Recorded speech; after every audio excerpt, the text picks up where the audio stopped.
അങ്ങനെ കാത്തിരുന്ന് ഷാങ്യുവിൻ്റെയും യാൻഷിങ്ങിൻ്റെയും വിവാഹ ദിവസം എത്തിയിരിക്കുന്നു. ഷാങ്യു റെഡിയായി നിൽപ്പുണ്ട്. അവൾക്ക് പ്രിയപ്പെട്ടവരും അയൽക്കാരുമൊക്കെ അവിടെ കൂടിയിട്ടുണ്ട്. പരദൂഷണം ആൻറ്റി കാങ് ഷാങ്യുവിൻ്റെ ഒരു അകന്ന ബന്ധുവാണ്. അതുകൊണ്ട് അവരും വിവാഹത്തിൽ പങ്കെടുക്കാനായി അവിടെ വന്നിരിപ്പുണ്ട്.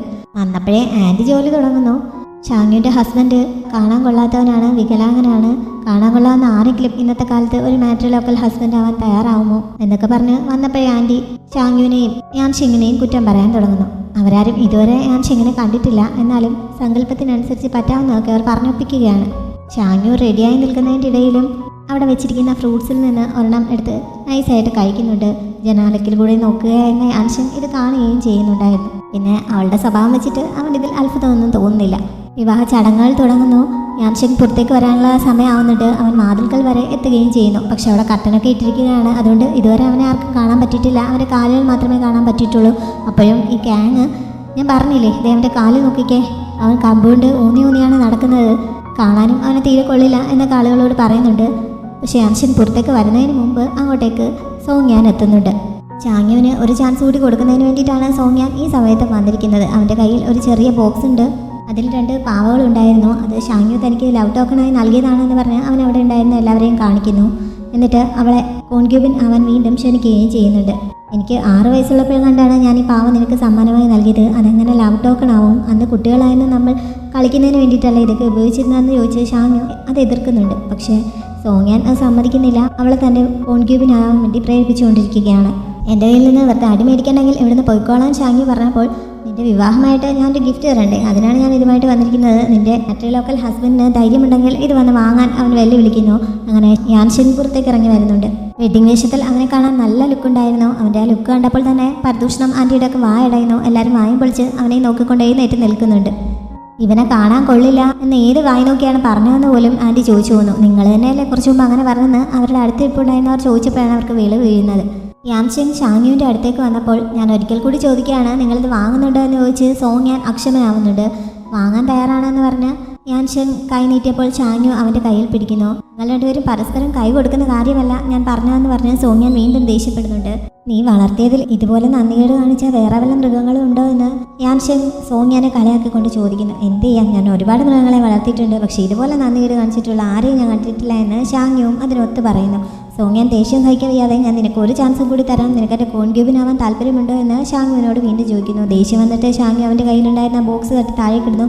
എന്നിട്ട് അത് ചവിട്ടി നശിപ്പിച്ചിട്ട് അവനെ മൈൻഡ് ചെയ്യാതെ അവൾ യാൻഷിങ്ങിൻ്റെ കൈയും പിടിച്ച് അകത്തേക്ക് പോകുന്നു. അങ്ങനെ സോങ്യാനെ നാണം കെട്ട് അവിടെ നിന്ന് പോകേണ്ടി വരുന്നു. ഷാങ്യുവും യാൻഷിങ്ങും അകത്തേക്ക് പോയി അവരുടെ വിവാഹത്തിൻ്റെ ചടങ്ങുകൾ ആരംഭിക്കുന്നു. ഷെന്നാണ് ചടങ്ങുകൾക്ക് നേതൃത്വം നൽകുന്നത്. ഷെൻ പറയുന്നത് പോലെ ഇവർ രണ്ടുപേരും ചെയ്യുകയാണ്. രണ്ടുപേരും കൂടി വെഡ്ഡിങ് വൈൻ കുടിക്കുന്നു. അതിനുശേഷം ആ കുടിച്ച പാത്രം രണ്ടുപേരും കൂടി ചുവന്ന ചരടുകൾ കൊണ്ട് കൂട്ടിക്കെട്ടി സൂക്ഷിച്ച് വെക്കുന്നുണ്ട്. പിന്നീടാണ് പരസ്പരം അണങ്ങുന്ന ചടങ്ങ് നടന്നത്. ഈ സമയത്ത് യാൻഷിങ്ങിൻ്റെയും ഷാങ്യുവിൻ്റെയും തല തമ്മിൽ കൂട്ടിയിടിക്കുന്നുണ്ട്. അങ്ങനെ കുറച്ച് ഫൺ മൊമെൻ്റൊക്കെ ഉണ്ടാവുന്നു. ഇതൊക്കെ കഴിഞ്ഞപ്പോഴാണ് വിവാഹത്തിൻ്റെ ഭാഗമായിട്ട് ഈ മാട്രിലോക്കൽ ഹസ്ബൻഡ് അവൻ്റെ പേര് മാറ്റുന്നതിനെക്കുറിച്ച് ഷെൻ പറയുന്നത്. പക്ഷേ അവനെ അവൻ്റെ പേര് മാറ്റേണ്ട ആവശ്യമില്ല, അവൻ്റെ ഇപ്പോഴത്തെ സർനെയിം തന്നെ തുടർന്നോട്ടെ, എനിക്കതിൽ പരാതിയില്ല എന്ന് ഷാങ്യു പറയുന്നു. അതേപോലെ തന്നെ ഇവർക്ക് ജനിക്കാൻ പോകുന്ന കുട്ടികൾക്ക് ഷാങ്യുവിൻ്റെ വീട്ടിലെ സർനെയിമായിരിക്കും ചേർക്കുക എന്നുള്ള കാര്യം ഷെൻ പറഞ്ഞപ്പോൾ, അതിൻ്റെ ആവശ്യമില്ല, ഞങ്ങൾ കുറേ കുട്ടികൾ ഉണ്ടാക്കിയിട്ട് കുറച്ച് പേർക്ക് എൻ്റെ സർനെയിമും കുറച്ച് പേർക്ക് അവൻ്റെ സർനെയിം നൽകും എന്ന് ഷാങ്യു പറയുന്നു. പറഞ്ഞു കഴിഞ്ഞപ്പോഴാണ് ഷാങ്യുവിന് ഒരു ചമ്മൽ ഫീൽ ചെയ്യുന്നത്. അവിടെ നിൽപ്പുണ്ടായിരുന്ന എല്ലാവരും അത് കേട്ട് ചിരിക്കുന്നുമുണ്ട്. ഇതൊക്കെ കഴിഞ്ഞപ്പോൾ മാട്രിലോക്കൽ ഹസ്ബൻഡ് അവൾ പറയുന്നതെല്ലാം കേട്ട് അനുസരിച്ച് ആ വീട്ടിൽ നിൽക്കണം എന്നുള്ള റൂൾ ഷെൻ പറയുന്നുണ്ട്. യാൻഷിങ് അതനുസരിക്കുന്നത് പോലെ അവളുടെ മുന്നിൽ അവൾ പറയുന്നത് പോലെ എല്ലാം ചെയ്യാൻ തയ്യാറാണ് എന്ന് പറയുന്നുണ്ട്. ഭാവിയിൽ എന്ത് തീരുമാനങ്ങൾ എടുത്താലും അവനോട് കൂടി ആലോചിച്ചിട്ട് മാത്രമേ അതൊക്കെ എടുക്കുകയുള്ളൂ എന്ന് ഷാങ്യു ആ സമയത്ത് പറയുന്നു. അങ്ങനെ അവരുടെ വിവാഹം കഴിഞ്ഞിരിക്കുകയാണ്. അത് കഴിഞ്ഞ് ചെറിയൊരു പാർട്ടി ഉണ്ടായിരുന്നു. ഈ സമയത്ത് അവിടെ വന്നിട്ടുള്ള ഗസ്റ്റിൻ്റെ ഒക്കെ ഒപ്പം ഷാങ്യുവിന് വൈൻ കഴിക്കേണ്ടി വരുന്നുണ്ട്. യാൻഷിങ് ഈ സമയം മുറിയിൽ വെയിറ്റ് ചെയ്യുകയാണ്. അപ്പോഴാണ് ഫാൽക്കൺ വട്ടം ചുറ്റി പറക്കുന്ന അവൻ കാണുന്നത്. അങ്ങനെ അവൻ അതിനെ അടുത്തേക്ക് വിളിക്കുന്നു. അതിൻ്റെ കയ്യിൽ അവൻ്റെ മുറിവിലിടാനുള്ള ഒരു മരുന്നുണ്ടായിരുന്നു. ഇപ്പോൾ അവൻ ഉപയോഗിക്കുന്ന മരുന്നിനേക്കാളൊക്കെ ഇഫക്റ്റുള്ള മരുന്നാണത്. അതെടുത്തിട്ട് അവൻ ഫാൽക്കനെ തിരികെ അയക്കുന്നു. ഷാങ്യുവിൻ്റെ അച്ഛൻ്റെ ഫ്രണ്ടായ പോലീസ് ഓഫീസർ വാങ്ങിന് കുറച്ച് ലേറ്റായിട്ടാണ് വിവാഹത്തിന് എത്താൻ സാധിച്ചത്. വൈകിയെങ്കിലും അദ്ദേഹം വന്നതിൽ ഷാങ്യുവിന് നല്ല സന്തോഷമാവുന്നുണ്ട്. എല്ലാവരും കൂടി ഒരുമിച്ച് വൈൻ കഴിക്കുകയൊക്കെ ചെയ്യുന്നു. വിരുന്നൊക്കെ കഴിഞ്ഞ് ഷാങ്യുവിൻ്റെ ഫ്രണ്ട്സൊക്കെ പോയപ്പോഴേക്കും രാത്രിയായിരുന്നു. അവസാനം പോകുന്നത് ഷെന്നും പിന്നെ അവളുടെ ഷോപ്പിനടുത്തുള്ള ആ നൂഡിൽ ഷോപ്പിലെ ലേഡിയും അവളുടെ മറ്റൊരു അയൽക്കാരിയും ഒക്കെയാണ്. ഇവരെല്ലാവരും കൂടി ഫസ്റ്റ് നൈറ്റിൻ്റെ കാര്യമൊക്കെ പറഞ്ഞ് ഷാങ്യുവിനെ കുറിച്ച് കളിയാക്കിയിട്ടൊക്കെയാണ് പോയത്. അവർ പോയി കഴിഞ്ഞപ്പോൾ ഷാങ്യു ആൻറ്റിക്കൊപ്പം പാത്രം കഴുകാനും വൃത്തിയാക്കാനും ഒക്കെ ആയി ചെല്ലുന്നുണ്ടെങ്കിലും ഇന്ന് അതിൻ്റെ ഒന്നും ആവശ്യമില്ല, നീ വേഗം ബെഡ്റൂമിലേക്ക് ചെല്ലാൻ പറഞ്ഞ് ആൻറ്റി അവളെ യാൻഷങ്ങിൻ്റെ അടുത്തേക്ക് പറഞ്ഞയക്കാൻ തുടങ്ങുന്നു. അതിന് മുമ്പായി ഒരു ചെറിയ പുസ്തകവും അവൾക്ക് നൽകുന്നുണ്ട്. എന്ത് പുസ്തകമാണെന്ന് ഷാങ്യുവിന് ആദ്യം മനസ്സിലാവുന്നില്ല. തുറന്നു നോക്കിയപ്പോൾ ഇൻറ്റിമേറ്റ് ആയിട്ടുള്ള കാര്യങ്ങളൊക്കെ എങ്ങനെയാണ് ചെയ്യേണ്ടതെന്നുള്ള ഇൻസ്ട്രക്ഷൻസ് ഒക്കെ നൽകുന്ന ഒരു ചെറിയ ബുക്കായിരുന്നു അത്. അത് കണ്ടപ്പോൾ അവൾക്ക് പെട്ടെന്ന് നാണം വരുന്നു. ഇതിൻ്റെ ഒന്നും ആവശ്യമില്ല, അവനിപ്പോൾ പരിക്കൊക്കെ പറ്റി വയ്യാതിരിക്കുകയല്ലേ, അതുകൊണ്ട് ഞങ്ങൾക്ക് ഇതിൻ്റെ ആവശ്യമില്ല എന്നൊക്കെ പറഞ്ഞ് അവളത് തിരികെ കൊടുക്കാൻ തുടങ്ങുന്നുണ്ടെങ്കിലും ആൻറ്റി സമ്മതിക്കുന്നില്ല. ഇന്നല്ലെങ്കിൽ നാളെ ഇതിൻ്റെയൊക്കെ ആവശ്യം വരുമെന്ന് പറഞ്ഞ് ആൻറ്റി അവളെ നിർബന്ധിച്ച് ഏൽപ്പിച്ചിട്ട് വേഗം ബെഡ്റൂമിലേക്ക് പറഞ്ഞയക്കുന്നു. ആ ഫ്രണ്ട്സ് പോയെങ്കിലും അവരവിടെ മറിഞ്ഞിരിപ്പുണ്ടായിരുന്നു. വെഡ്ഡിങ് നൈറ്റ് വേസ്റ്റ് ആക്കല്ലേ എന്നൊക്കെ വിളിച്ച് പറഞ്ഞ് ഷാങ്യുവിനെ അവർ വീണ്ടും കളിയാക്കുന്നുണ്ട്. ഷാങ്യു ചമ്മലോടെ ആണെങ്കിലും അവളുടെ മുറിയിലേക്ക് പോകുന്നു. മുറിയിൽ ഒരാളുണ്ട് എന്നുള്ളത് ഓർക്കാതെയാണ് അവൾ മുറിയിലേക്ക് ചെന്ന് കയറിയത്. അവൾ ചെല്ലുന്ന സമയത്ത് യാൻഷങ് അവൻ്റെ മുറിവിൽ ആ പുതിയ മരുന്ന് പുരട്ടുകയായിരുന്നു. അതുകൊണ്ട് അവളോട് വെയിറ്റ് ചെയ്യാൻ അവൻ പറയുന്നുണ്ട്. ഒരാൾ മുറിയിലുണ്ട് എന്നുള്ളത് ഓർക്കാതെയാണല്ലോ താനിങ്ങനെ ഇടിച്ചു കയറി ചെന്നത്, ഇത് ശീലമാണല്ലോ എന്ന് പുറത്തിറങ്ങി നിന്നപ്പോൾ ഷാങ്യു ചിന്തിക്കുന്നുണ്ട്. യാൻഷങ് ഈ സമയം കൊണ്ട് ആ പുതിയ മരുന്ന് അവൻ നേരത്തെ ഉപയോഗിച്ചിരുന്ന മരുന്നിൻ്റെ കുപ്പിയിലേക്ക് ആക്കുന്നുണ്ട്. ഷാങ്യുവിന് സംശയമൊന്നും നോക്കാതിരിക്കാൻ വേണ്ടി മറ്റേ ടീം അവനെടുത്ത് കളയുകയും ചെയ്യുന്നു. അതിനുശേഷമാണ് അവൻ അവളെ അകത്തേക്ക് വിളിച്ചത്. ഷാങ്യു ചെന്ന ഉടൻ തന്നെ അവൻ്റെ മുറിവിൽ മരുന്ന് പുരട്ടി കൊടുക്കാൻ തയ്യാറാവുന്നുണ്ടെങ്കിലും അവൻ അതിന് സമ്മതിക്കുന്നില്ല. ഇത്രയൊക്കെ ആയിട്ടും ഇനിയും നീ മടി പിടിച്ച് നിൽക്കുകയാണോ, ഒറ്റയ്ക്ക് പുരട്ടുന്നത് ഭയങ്കര ബുദ്ധിമുട്ടല്ലേ, ഞാൻ ഹെൽപ്പ് ചെയ്യാമെന്നൊക്കെ ഷാങ്യു പറയുന്നുണ്ട്. ആണും പെണ്ണും തമ്മിൽ ഒരു പരിധിയിൽ കൂടുതൽ അടുക്കാൻ പാടില്ല എന്നൊരു ന്യായമാണ് യാൻഷങ് അപ്പോൾ പറഞ്ഞത്. അപ്പോൾ പിന്നെ സോങ്യാൻ വന്ന സമയത്ത് നമ്മൾ രണ്ടുപേരും കിസ് ചെയ്തില്ലേ, അതിൽ കൂടുതലൊന്നും അല്ലല്ലോ എന്നവൾ ചോദിക്കുന്നുണ്ട്. അതേപോലെയല്ല ഇതെന്ന് പറഞ്ഞ് യാൻഷങ് പിന്നെയും എതിർക്കുന്നു. ഞാൻ നിന്നെ ആ മഞ്ഞിൽ നിന്ന് ഇങ്ങോട്ടേക്ക് എടുത്തുകൊണ്ട് വന്ന സമയത്ത് നമ്മൾ തമ്മിൽ വളരെ ക്ലോസ് ആയിരുന്നല്ലോ. ഷാങ്യു ചോദിച്ചപ്പോൾ അവന് സമ്മതിക്കേണ്ടി വരുന്നു. അങ്ങനെ അവൻ അവളെ കൊണ്ട് മരുന്ന് വെപ്പിക്കാൻ തയ്യാറാവുന്നു. അവനെ സമാധാനിപ്പിക്കാൻ വേണ്ടി എന്തായാലും എനിക്ക് നിന്റെ നേരെ ദുരുദ്ദേശമൊന്നുമില്ല, ഇനി എൻ്റെ മനസ്സിൽ അങ്ങനെ എന്തെങ്കിലും ഉണ്ടെങ്കിലും പ്രയോജനമൊന്നും ഇല്ലല്ലോ എന്ന് അവൾ പറയുന്നുണ്ട്. പറഞ്ഞു കഴിഞ്ഞപ്പോഴാണ് അതിലെ അബദ്ധം അവൾക്ക് മനസ്സിലാവുന്നത്.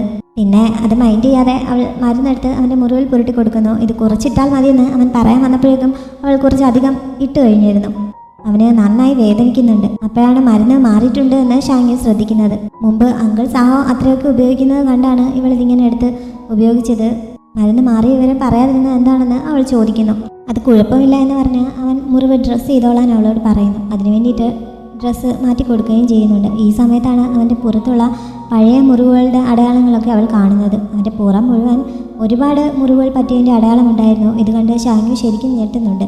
ഇതെല്ലാം നീ ഇങ്ങനെ ബോഡി ഗാർഡായി പോയ സമയത്ത് സംഭവിച്ചതാണോ എന്ന് അവൾ ചോദിക്കുന്നു. ഇത് കണ്ട് നീ പേടിച്ചാലോ എന്ന് കരുതിയാണ് ആദ്യം നിന്നെക്കൊണ്ട് ഡ്രസ്സ് ചെയ്യിക്കേണ്ട എന്ന് ഞാൻ വിചാരിച്ചതെന്ന് യാൻഷങ് അപ്പോൾ പറയുന്നുണ്ട്.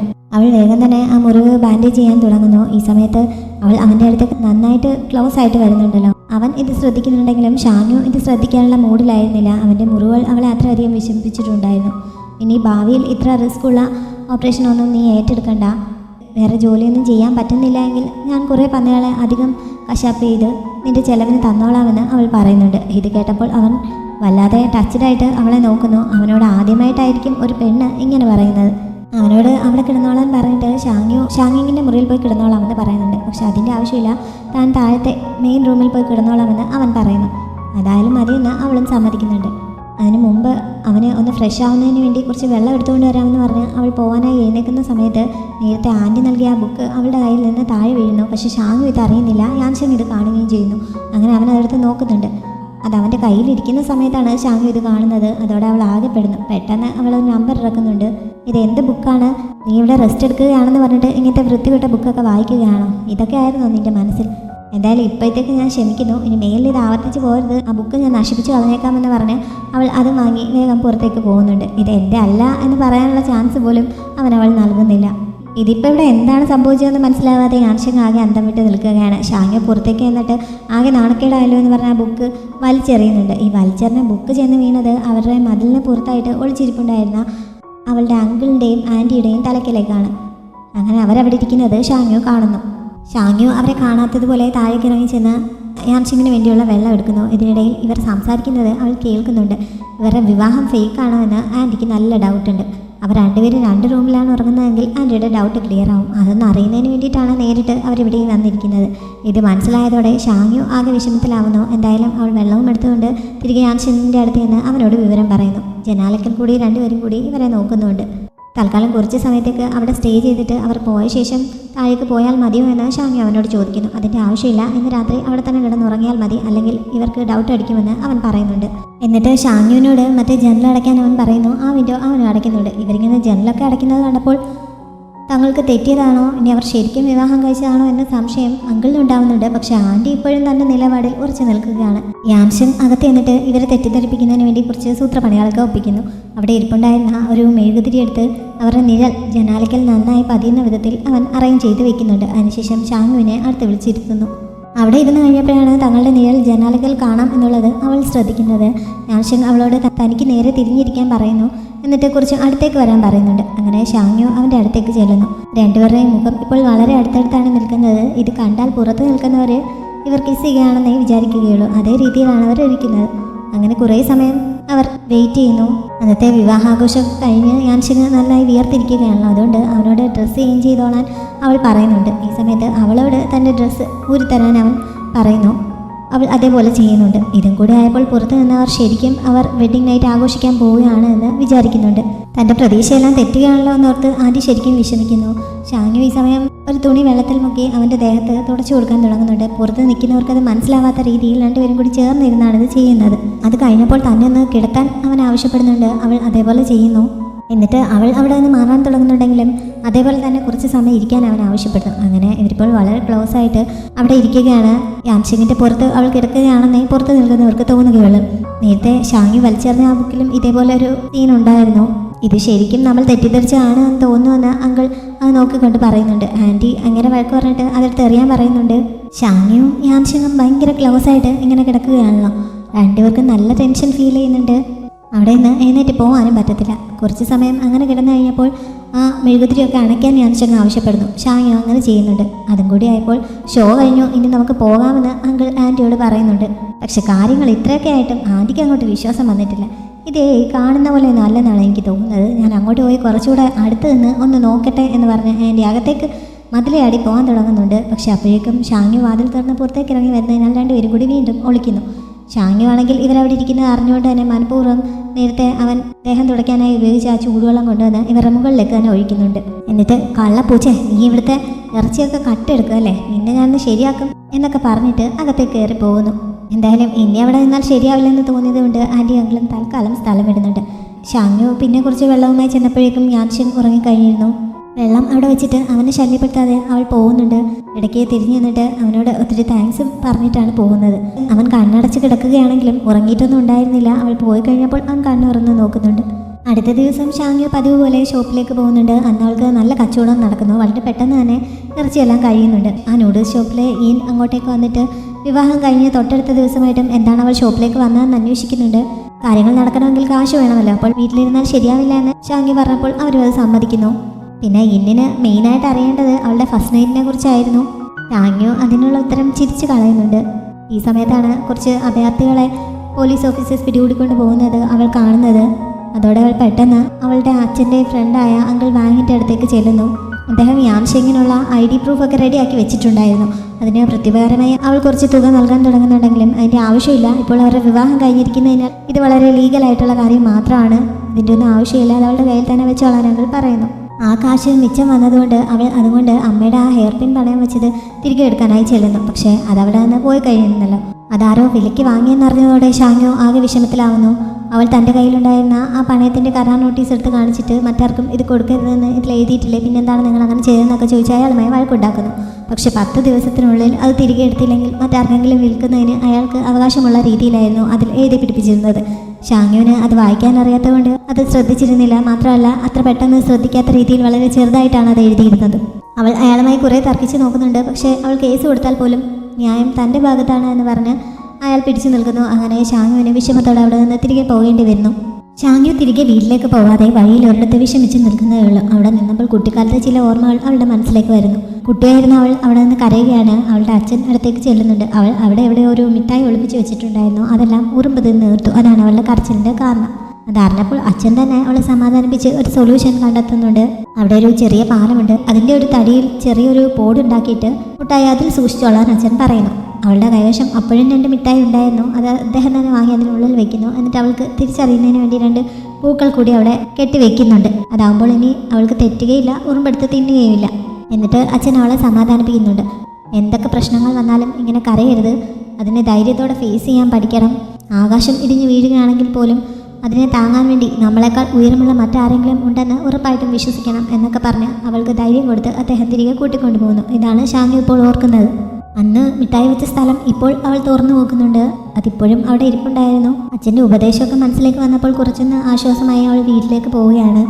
സോങ്യാനും അവൻ്റെ അമ്മയും ഈ സ്ഥലം വിട്ട് സിറ്റിയിലെ മറ്റൊരു സ്ഥലത്തേക്ക് താമസം മാറുകയാണ്. അങ്ങനെ ഇവിടുന്ന് സാധനങ്ങളെല്ലാം മാറ്റിക്കൊണ്ടിരിക്കുകയാണ്. അയൽത്തുകാരോടെല്ലാം സോങ്യാൻ്റെ അമ്മ ഗമയിൽ പുതിയ സ്ഥലത്തെക്കുറിച്ചും പുതിയ വലിയ വീടിനെക്കുറിച്ചുമൊക്കെ തട്ടിവിട്ടുകൊണ്ടിരിക്കുകയാണ്. ഈ സമയത്ത് ആൻറ്റി കാൻ അവരുടെ അടുത്തേക്ക് എന്നിട്ട് ഒരു ഫേവർ ആവശ്യപ്പെടുന്നുണ്ട്.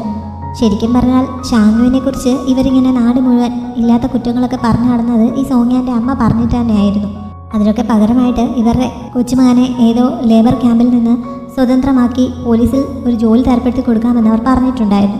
സോങ്യാൻ നല്ലൊരു നിലയിലായി കഴിയുമ്പോൾ അക്കാര്യം മറന്നു പോകരുത്, തന്നെ അതിന് സഹായിക്കണമെന്ന് കാങ് ഈ സമയത്ത് സോങ്യാൻ്റെ അമ്മയോട് ആവശ്യപ്പെടുന്നു. പക്ഷേ താനങ്ങനെ ഒരു കാര്യം പറഞ്ഞിട്ടേ ഇല്ല, അവരോട് ഇതേപോലെ ഒന്നും ചെയ്യാൻ പറഞ്ഞിട്ടേ ഇല്ല എന്നുള്ള രീതിയിലാണ് അവർ മറുപടി പറഞ്ഞത്.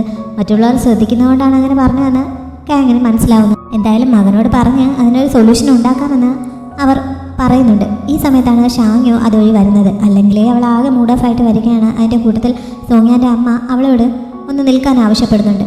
ഷാങ്യോ ആദ്യം മൈൻഡ് ചെയ്യാതെ പാസ് ചെയ്ത് പോകാൻ തുടങ്ങുന്നു. പക്ഷെ അവർ വിടാനുള്ള ഭാവം ഉണ്ടായിരുന്നില്ല. അവൾക്ക് പിന്നാലെ ചെല്ലുന്നുണ്ട്. അങ്ങനെ അവൾക്ക് നിൽക്കേണ്ടി വരുന്നു. അവർ ഒരു ചെറിയ സഞ്ചി അവളുടെ കയ്യിലേക്ക് വെച്ചു കൊടുത്തിട്ട്, നിന്റെ കുടുംബം ഞങ്ങൾക്ക് ചെയ്ത സഹായത്തിന് പകരമായിട്ടുള്ളതാണിത്, ഇതെടുത്തിട്ട് ഞങ്ങളുടെ ആ വെഡ്ഡിംഗ് ലെറ്റർ തിരികെ തരണമെന്ന് അവളോട് ആവശ്യപ്പെടുന്നു. ആൻറ്റി കാങ്ങും അത് സപ്പോർട്ട് ചെയ്തുകൊണ്ട് അടുത്തേക്ക് വരുന്നുണ്ട്. ഷാങ്യോ ആ സഞ്ചിയിൽ എന്താണെന്ന് നോക്കുന്നു. അതിൽ 1-2 നാണയങ്ങളും 1-2 വെള്ളിയുമാണ് ഉണ്ടായിരുന്നത്. ഇതാണോ ഞങ്ങളുടെ സഹായത്തിന് നിങ്ങൾ ഇട്ടിരിക്കുന്ന വില എന്ന് അവൾ പുച്ഛത്തോടെ ചോദിക്കുന്നുണ്ട്. നിന്റെ കുടുംബം എന്ത് സഹായം ചെയ്തു എന്നാണ് പറയുന്നത്? ഇതൊക്കെ കണ്ടവരാരെങ്കിലും ഉണ്ടോ? അതിനെന്തെങ്കിലും തെളിവുണ്ടോ എന്നൊക്കെ ചോദിച്ച് സോങ്യാൻ്റെ അമ്മ അവളെ നാണം കെടുത്താൻ തുടങ്ങുന്നുണ്ട്.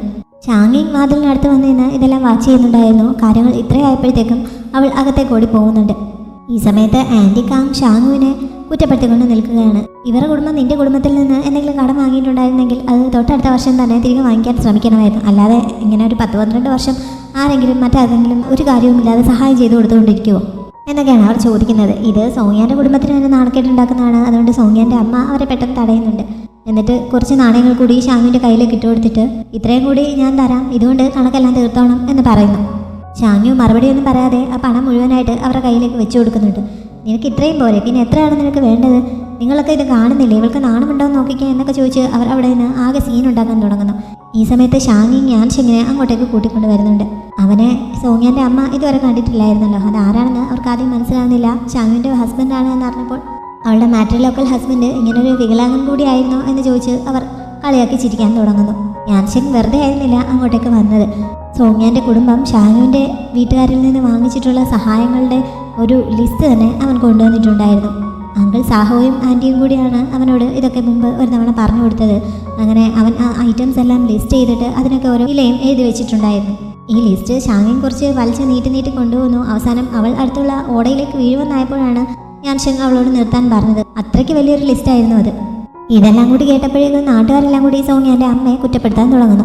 ഇത്രയൊക്കെ സഹായം വാങ്ങിച്ചിട്ട് ഇങ്ങനെ പറയാൻ നിങ്ങൾക്ക് നാണമില്ലേ? എന്നിട്ടാണോ ഒന്നും തന്നില്ല എന്ന് പറയുന്നത്? അതിന് പകരമായിട്ടാണോ നിങ്ങൾ തുച്ഛമായ തുക നൽകുന്നത് എന്നൊക്കെ ചോദിച്ച് നാട്ടുകാരെല്ലാം കൂടി അവർക്ക് നേരെ തിരിയുന്നു. അപ്പോഴേക്കും സോങ്യാനും അങ്ങോട്ടേക്ക് എത്തുന്നുണ്ട്. സോങ്യാൻ ഇപ്പോഴും വിചാരിച്ചു വെച്ചിരിക്കുന്നത് തന്നോട് പ്രതികാരം ചെയ്യുന്നതിന് വേണ്ടിയിട്ടാണ് ഷാങ്യു യാൻഷിങ്ങിനെ വിവാഹം കഴിച്ചതെന്നാണ്. അതുകൊണ്ട് തന്നെ അവൻ, നീ നിന്റെ ജീവിതം ഇങ്ങനെ വെറുതെ നശിപ്പിച്ചു കളഞ്ഞത് എന്നോട് പ്രതികാരം ചെയ്യാനാണെന്ന് എനിക്കറിയാം. ഇവൻ്റെ കൂടെ ജീവിച്ചിട്ട് ഭാവിയിൽ എന്തെങ്കിലും ബുദ്ധിമുട്ടുണ്ടാവുകയാണെങ്കിൽ എൻ്റെ അടുത്ത് സഹായം ചോദിച്ചു വരാൻ മടിക്കണ്ട. ഏത് സമയത്താണേലും നിന്നെ സഹായിക്കാൻ ഞാൻ തയ്യാറാണ് എന്നൊക്കെ അവൻ വലിയ സംഭവം പോലെ തട്ടിവിടുന്നുണ്ട്. ഷാങ്യു ഇത് കേട്ട് അവനെ ശരിക്കും ആട്ടുന്നു. ഈ മാതിരി വൃത്തിയോട് എൻ്റെ മുന്നിൽ നിന്ന് പറയരുത്. എന്നെ ഓർത്തിട്ടാണ് എൻ്റെ വീട്ടുകാർ നിന്നെ ഇത്രയും കാലം സഹായിച്ചത്. നിന്നെപ്പോലെ ഒരു വൃത്തികെട്ടവനെയാണല്ലോ ഞാൻ ഇത്രയും കാലം ഇഷ്ടപ്പെട്ടതെന്ന് ഓർത്ത് ഇപ്പോൾ എന്നോട് എനിക്ക് തന്നെ പുച്ഛം തോന്നുകയാണ്. നീ എനിക്ക് തരാനുള്ളത് തിരികെ തന്നിട്ട് പോയാൽ മതി എന്നവൾ ദേഷ്യത്തിൽ പറയുന്നു. അന്തസ്സുള്ളവർ പഴയ കാലത്തെ കടങ്ങളൊന്നും ബാക്കി വയ്ക്കുകയില്ല. എത്ര രൂപയാണ് നിനക്ക് തരാനുള്ളത്? ഇപ്പോൾ തന്നെ തരാൻ ഞാൻ തയ്യാറാണെന്ന് സോങ്യാൻ വലിയ ഗമയിൽ പറയുന്നു. ആ ലിസ്റ്റിലുള്ള സാധനങ്ങളെല്ലാം കൂടി 30 ടെയിൽസിൻ്റെ ഉണ്ട് എന്ന് യാൻഷിങ് പറയുന്നു. സോങ്യാൻ അമ്മയോട് അത്രയും തുക അവൾക്ക് നൽകാനും ആവശ്യപ്പെടുന്നുണ്ട്. നമ്മുടെ കൈവശം അത്രയും തുകയില്ല എന്ന് അമ്മ അവനോട് പതുക്കെ പറയുന്നു. അതോടെ എല്ലാവരുടെയും മുന്നിൽ അവർ വീണ്ടും നാണം കെടുന്നുണ്ട്. കാശിപ്പോൾ ഇല്ലെങ്കിലും കുഴപ്പമില്ല, തരാനുണ്ട് എന്ന് ഒരു പേപ്പറിൽ എഴുതി സൈൻ ചെയ്ത് തന്നാൽ മതിയെന്ന് യാൻഷിങ് ആവശ്യപ്പെടുന്നു. പക്ഷെ അവിടെ പേപ്പറും മഷിയുമൊന്നും ഇല്ലാത്തതിനാൽ പുതിയ സ്ഥലത്ത് എത്തിയ ശേഷം അങ്ങനെ ഒരെണ്ണം എഴുതി കൊടുത്തയക്കാമെന്ന് സോങ്യാൻ പറയുന്നു.